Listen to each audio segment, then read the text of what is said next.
మంత్రి తానేటి వనిత సొంత పార్టీ నేతలపై సంచలన వ్యాఖ్యలు చేశారు. పార్టీ అధినేత చెప్తేనే తాను గోపాలపురంకు పోటీ చేస్తున్నానని తేల్చి చెప్పారు.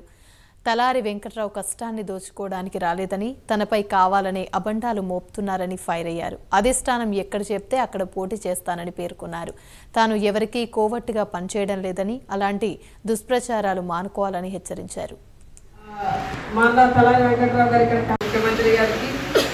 మిథున్ రెడ్డి గారి ద్వారా మీరు ఎక్కడ ఉండమంటే అక్కడ పోటీ చేస్తానండి. అయితే ఇక్కడ మా అన్న తలారి వెంకట్రావు గారి అభిమానులు చాలామంది ఉన్నారు. వారంతా కూడా నన్ను కొంచెం అపార్థం చేసుకుంటున్నారని అనిపిస్తుంది. అందుకే ఇదంతా కూడా చెప్పవలసి వచ్చింది. ఎందుకనంటే మా అన్న తలారి వెంకట్రావు గారు ఇక్కడ కష్టపడి పనిచేస్తున్నారు కనుక 5 సంవత్సరాల కాలంలో ఆయన కష్టాన్ని అంతా కూడా నేను ఏదో దోచేసుకున్నట్టు లాగేసుకుంటున్నట్టు కొంతమంది ఫీల్ అవుతున్నారు. దయచేసి అలా ఫీల్ అవ్వద్దు. నేను ఎక్కడా కూడా దోచుకునే ప్రయత్నం ఎక్కడా చేయలేదు. నేను మీ అందరికీ తెలిసి 5 సంవత్సరాల కాలంలో ఈ నియోజకవర్గానికి రావడం కూడా చాలా తగ్గించేశాను. ఎందుకంటే ఇలాంటి అపోహలు వస్తాయి. ఇక ఇదే అంశానికి సంబంధించి మరిన్ని వివరాలు మా ప్రతినిధి రాంబాబు అందిస్తారు. రాంబాబు, చెప్పండి. Good afternoon. కొద్దిసేపటి క్రితం దేవరపల్లిలో జరిగిన వైఎస్ఆర్సీపీ శ్రేణుల పరిచయ కార్యక్రమంలో హోంమంత్రి తానేటి వనిత చాలా తీవ్ర వ్యాఖ్యలు చేసిన పరిస్థితి ఉంది. తాను మన వరకు కూడా కొవ్వూరు నియోజకవర్గంలో విజయం సాధించి అక్కడి నుంచి కూడా 2 దఫాలుగా, ఒకసారి మహిళా శిశు సంక్షేమ శాఖ మంత్రిగా, రెండోసారి హోంమంత్రిగా సీఎం జగన్మోహన్ రెడ్డి తనకు పదవులు అప్పచెప్తే పదవులు నిర్వహిస్తున్నాను. అదే రకంగా సీఎం జగన్మోహన్ రెడ్డి ఎక్కడి నుంచి పోటీ చేయమంటే రాష్ట్రంలో అక్కడి నుంచి పోటీ చేస్తాను. సీఎం జగన్ మాట నాకు వేదం. అయితే కొంతమంది తాజాగా హోంమంత్రి కొవ్వూరు నుంచి గోపాలపురం వచ్చారు.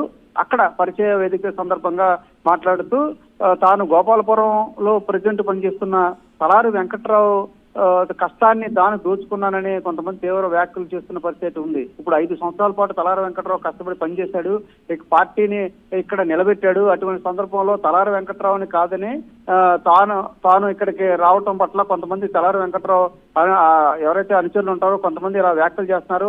ఆ వ్యాఖ్యలు తనకి బాధించాయని పేర్కొన్నారు. అలాంటి వ్యాఖ్యలు అయితే నేను సహించనని, ఎందుకంటే ఎప్పుడు కూడా కోవర్టులుగా పనిచేసే ఉద్దేశం తమకు లేదంటూ కూడా ఆవిడ పేర్కొంటారు. ఎందుకంటే గతంలో గోపాలపురం నుంచే తానేటి వనిత 2004లో తెలుగుదేశం పార్టీ నుంచి ఎమ్మెల్యేగా గెలుపొందారు. తానేటి వనిత నాన్నగారు జొన్నపూడి పాపాజీరావు 2 సార్లు ఇదే గోపాలపురం నియోజకవర్గం నుంచి ఎమ్మెల్యేగా గెలుపొందిన పరిస్థితి ఉంది. గోపాలపురం అనేది తానేటి వనిత సొంత నియోజకవర్గం. అయితే 2 దఫాలుగా ఆ కొవ్వూరు నుంచి ఆవిడ పోటీ చేస్తూ వస్తున్నారు. ఈ నేపథ్యంలో సొంత నియోజకవర్గానికి తనకు కేటాయించిన పట్ల ఎవరైతే తలారి వెంకట్రావు అనుచరులు అయితే ఉన్నారో వాళ్ళు కొంత అసహనం వ్యక్తం చేస్తూ ఆమె గతంలో కూడా తెలుగుదేశం పార్టీలో పనిచేస్తుంది కాబట్టి తెలుగుదేశం పార్టీ తరఫున తెలుగుదేశం పార్టీ వాళ్ళకి ఎక్కువ పనులు చేస్తున్నది అనే అపోహలు అయితే క్రియేట్ చేస్తున్నారు.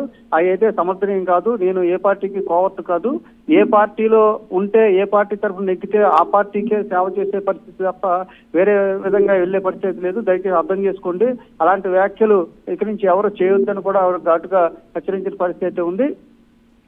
కొవ్వూరులో గెలిచి మంత్రిగా హోంమంత్రిగా ఉన్న తానేటి వనిత ప్రస్తుతం గోపాలపురం ఇన్ఛార్జిగా నియమించడం జరిగింది పార్టీ అధిష్టానం. అదే రకంగా గోపాలపురంలో మొన్నటి వరకు ఉన్న తలారి వెంకట్రావు, సిట్టింగ్ ఎమ్మెల్యే తలారి వెంకట్రావుని కొవ్వూరు పంపించడం జరిగింది. ఈ నేపథ్యంలోనే ఈ పరిచయ వేదిక కార్యక్రమంలో వనిత అయితే హాట్ వ్యాఖ్యలు చేసిన పరిస్థితి. గోపాలపురం అనేది తన సొంత నియోజకవర్గం అయినప్పుడు కూడా ఇలాంటి అపోహలు వస్తాయని కొంతకాలంగా కూడా నియోజకవర్గానికి దూరంగా ఉంటున్నాను. నియోజకవర్గానికి గోపాలపురం నియోజకవర్గం రావటం మానేశాను. అయినప్పుడు కూడా ఇలాంటి వ్యాఖ్యలు చేయడం అనేది దురదృష్టకరం. ఇక్కడి నుంచి మాత్రం అలాంటి వ్యాఖ్యలు చేయకండి అంటూ కూడా కేడర్కి, అదే రకంగా ఎవరైతే తలారి వెంకట్రావు సిట్టింగ్ ఎమ్మెల్యేగా ఉన్నారో అనుచరులకు కూడా ఆవిడ హెచ్చరికలు జారీ చేసిన పరిస్థితులు అయితే చోటు చేసుకున్నాయి. Right, thank you.